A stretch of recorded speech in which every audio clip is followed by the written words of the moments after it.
breaking news en direct ya Mongalema. Bana Congo, le Telema.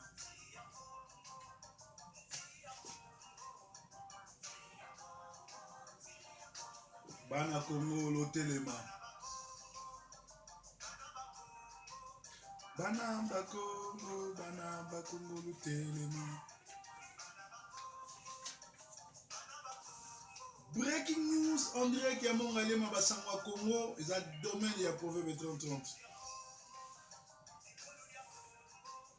Mboka ya Congo, bana ya Congo to Telema.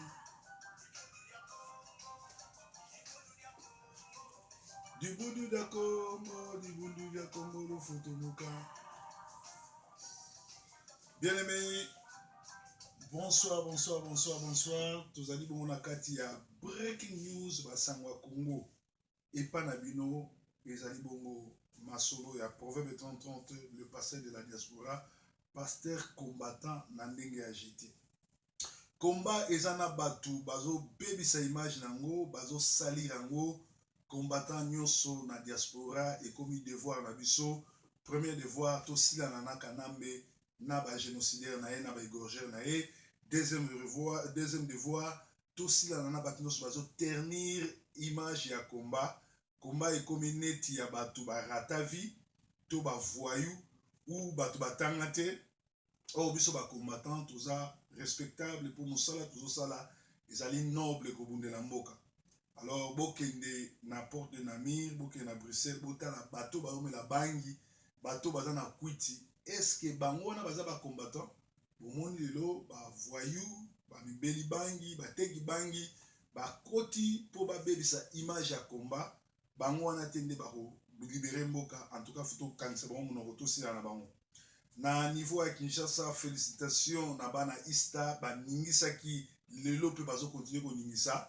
Ngai moko personnellement to solo la gina kanyama lelo na tuniye soki ye kanyama aza nyama to aza mutu po soka zaki mutu aza congolais akoki ko bengana pe Kabila comme président parce que ba bomi bana Ista pe ba bomi ba indien. Donc biso to zali bongo ko féliciter bana Ista o bazo bunda. Mais tout ça ko kebisa ba politicien congolais nyonso po to yebi ke bolé ba mbongo ba futi bino pe bo ba corrompu. To tinda ki bino jamais bo que nous ça la marche o yeza na réussite totale. Marche et réussite totale. Marche et sali réussite totale. Non. Marche et sali réussite totale mais Kabila zaka toujours président. Marche et ko ko sala te na réussite totale. Réussite totale les ali ko benga na Kabila na système na yi. Aussi longtemps Kabila na système na ye bazali marche sali réussite te ba beti batu masasi ba bomi batu. Alors to sengi bino bo bandela bo rebandela ezali opération Kabila dégage ne bandi tito ko benga na ye. Donc ezali ordre bo bandela parce que kanimba fois keli to koki jamais ko sala ba marche réussite mais Kanamba ça toujours président. Kabila a été humilié na TV5, na France 24 par des Congolais. Il faut comprendre que tant na esili, il faut aussi la naïe pe ezala ndengo wana. To uti koloba groupe moko ya batu na Belgique, surtout na Bruxelles, baza ba collabo, mais bazo bima loko la ba combattant na kosala ka ba vantir na kozwa mbongo to yebi batu tout ba lwa mbongo to yebi ba komo na bango na ba rôle bazo sala to yebi bango mais calamité li paté et lalaka et pas ba combattant te ozo me pa na bango. Bruxelles et la honte ya combat. Alors nzambe ya kopinir batu nyo surtout oyo bazo kota na makamande wana comment batu ba travailler ka baza na Bruxelles wana bazo teka drogue baza ba voyou bino bozo identifier bango lokwa ba combattant pe bozo tika bango.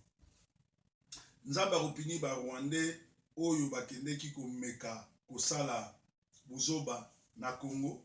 Ba même Rwandais wana bake na Zambie ba meka kosala buzobo basala na Congo bazui frappe.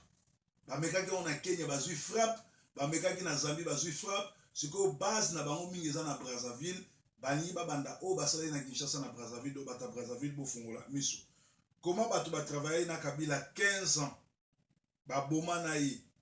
Ba sala génocide na ye 15 ans. Ba sala ba assassinat, ba boma ba Congolais ensemble, ba toka ba Moïse Katumbi. Batoko la batouana to ba G7 boyamba bango lelo d'opposition bakomi blanchi ndenge bakomi basantu ndenge pourtant bagéraki na Kabila faut tosambisa bango bajustifier biso 10 ans 15 ans batravailler na Kabila sur les chaos basalaki nango nini. Alors lelo bokomi koyamba bango bozosalela bango bariban bozosalela bango bameeting bamarche bokeba ekosukela bino mabe. Bokeba pe lisusu combattant nyonso Kabila a lancé faux combattant pe faux bato na internet ya aner pour na ko contre karaka action nyonso tu biso Congolais tozosala. Omona botie date ya marche de tel bango babimisi date mosusu. Omona bino pe bosali marche koto bango pe basali marche koto bokanisa combattant nzoka bazali bongo bato ya Kabila aner.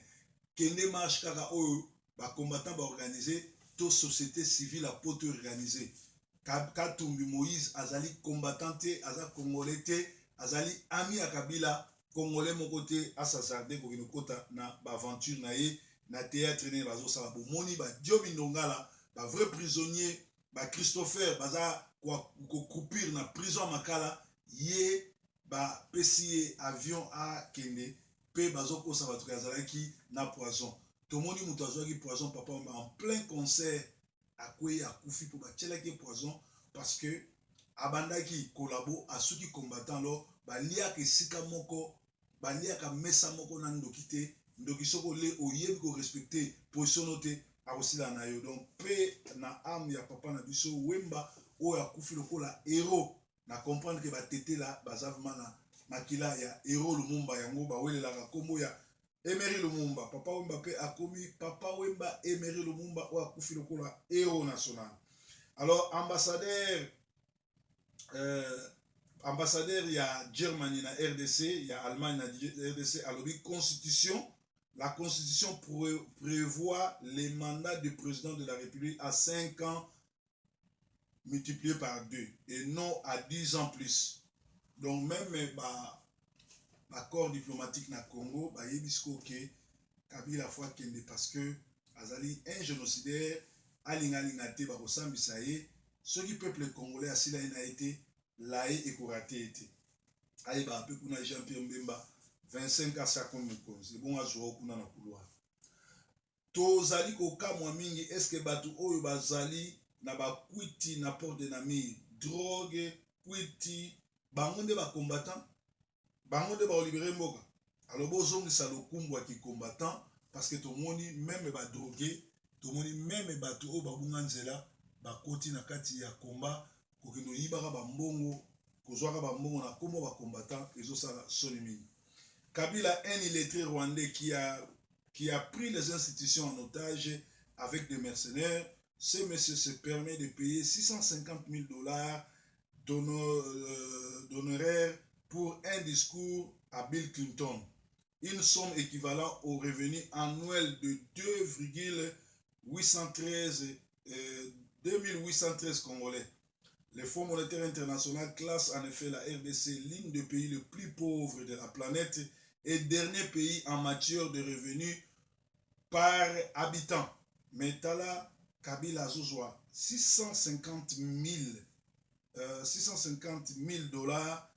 après ça na Bill Clinton pour la propagande ya mwasi na ye. Et pourtant ba Congolais ou basala bafuta ba monter. Opération de Kabila, déloger Kabila, les génocidaires rwandais, et ces bandits Tokokende na iti na suka. Marche à Bruxelles le 28 mai, donc il y a Lelo, Bokende Ebele Bozangate, Botika Nkondongwa na Congolais, objectif ezali, Kobeta Ndikolo Congolais, mais objectif ezali, Kabila na système na Mobimba, ba Kima na Congo, ba Pakata. Alors, ezali Mawamini. Cordon JD Mimbulu, vilipendé par la ANR, Cordon JD Mimbulu Nayambaki Awa, tout ça, quelqu'un que je connais, que je respecte. Alors, Azali fidèle lieutenant à Martin Fayulu, il y a ICD. Alors, ANR Bamoni monté en flambeau, Basaleli Lukopa na Facebook, na internet, Kobibise le kola agent ANR et pourtant, Azali garçon Manchester, à Kola Nabiso à Tozarane Awa, puis Azali lieutenant, il y a c'est-à-dire, il s'inquiétait, il monde entier, que nasalaki émission na moto aner azali moto anerte azali moko na biso. Il n'y a pas de forte armée que la détermination d'un peuple décidé à prendre son destin en main. Je suis béni, Kabila Nouti, il doit dégager. Breaking news, donc Tolobaki, Basangwa Congo, félicitations na bana Ista, esika wapi bazo ndongwana kuna na ba indien, et esika nyonso bazo tombokela. Mwana Congo la muka, mwana Congo telema, to sengi na ba politiciens congolais opposition, to tindaki bino tebo kenda koloba marche simbi, mais to tindaki bino po ete to benga na Kabila na système na ye. Tolobi susu na Bruxelles, bon meka kotia ordre, parce que makambo zo sama na Bruxelles, ezo sa ba combattant soni, tozo mona ba drogué, ba teki bangi, ba teki mvuki, ba koti na combat, et pourtant ba combattant. Tolobi susu ke mutu moko te a s'aligner dernier à Katumbi Moïse, parce qu'il n'est pas l'un des nôtres. Bah G7, bah tout va travailler na Kabila, faut pas rendre compte et pas na biso parce que bah bomi bah yibi na Kabila. Bah na Congo, ngonga nzamba livré biso Kabila, to sila na ye, pe to benga na système de mobimbo. Ezaki breaking news depuis Mongalema, Proverbe 30 samedi madame. Breaking news. Nabi Melibo.